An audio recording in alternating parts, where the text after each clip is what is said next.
Hi అండి, welcome back to our channel. ఈరోజు వీడియోలో వచ్చేసి మన ఇంట్లో ఉండే పాత టవల్ని ఎలా రీయూజ్ చేసుకోవాలో చూపిస్తానండి.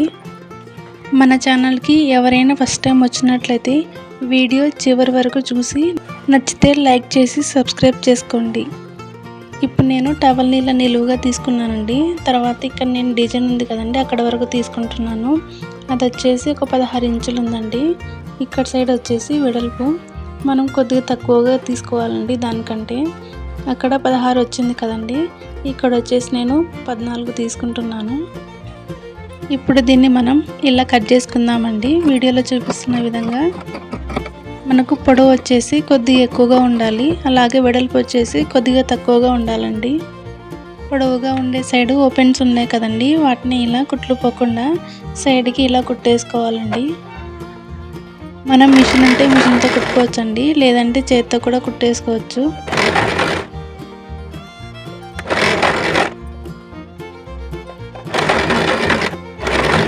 ఇప్పుడు పొడవు ఉండే సైడ్ అయిపోయిందండి. ఇప్పుడు వెడల్పు సైడ్ వచ్చేసి మనం ఫ్రిల్స్ ఇలా మడత పెట్టేసి కుట్టేసుకోవాలండి.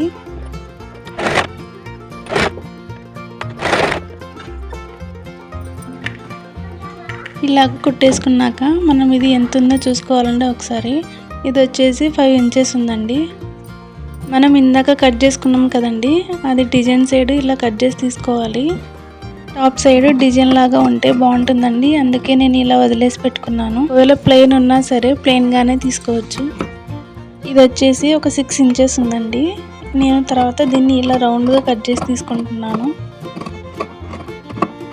ఇలా కట్ చేసుకున్నాక ఇది కొంచెం షేప్ అవుట్ అయిందండి. తర్వాత నేను దీన్ని ఇలా మడత పెట్టేసుకొని మళ్ళీ కట్ చేసుకుంటున్నానండి, కొంచెం రౌండ్ షేప్ వచ్చేకి. చూసారు కదండి, ఇది అనేది చాలా రౌండ్గా బాగా నీట్గా వచ్చింది. దీనికోసం నేను ఇంతకుముందు కట్ చేసుకున్న దాన్ని ఇది హ్యాంగింగ్ కోసం ఇలా కట్ చేసి పెట్టుకుంటున్నానండి. మనం రౌండ్ షేప్లో కట్ చేసుకున్న రెండింటిని ఇలాగా రివర్స్లో పెట్టేసుకోవాలండి. అలాగే హ్యాంగింగ్ని కూడా ఇలాగే రివర్స్లో పెట్టేసుకోవాలి. ఇప్పుడు మనం దీన్ని స్టిచ్ వేసుకోవాలి. ఇలాగా స్టిచ్ వేసుకున్న తర్వాత మనం తిప్పేసుకోవాలండి. చూసారు కదా ఎంత నీట్గా వచ్చిందో. హ్యాంగింగ్ అనేది ఇలా పైకి రావాలండి. అలా పెట్టి కుట్టేసుకుంటే ఇలా హ్యాంగింగ్ అనేది పైకి వచ్చేస్తుంది.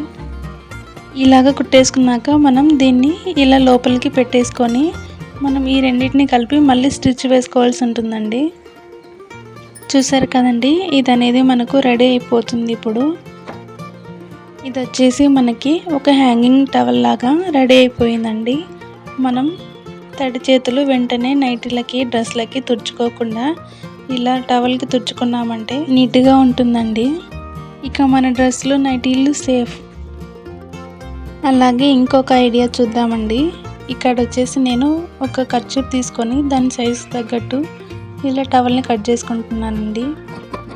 మనం కావాలంటే పెద్ద సైజు కూడా తీసుకోవచ్చండి.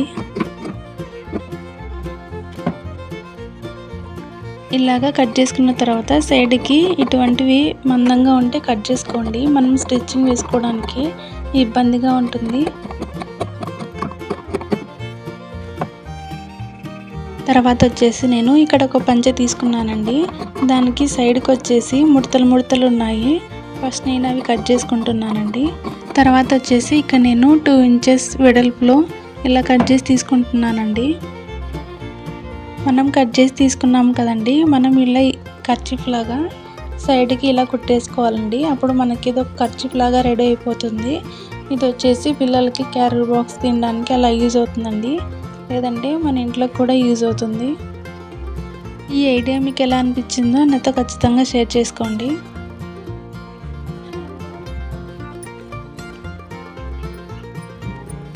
తర్వాత రిమైనింగ్ క్లాత్ వచ్చేసి ఇలా నేను కట్ చేసి తీసుకుంటున్నానండి. ఇది వచ్చేసి నేను వంటగదిలో యూజ్ చేసుకుంటాను.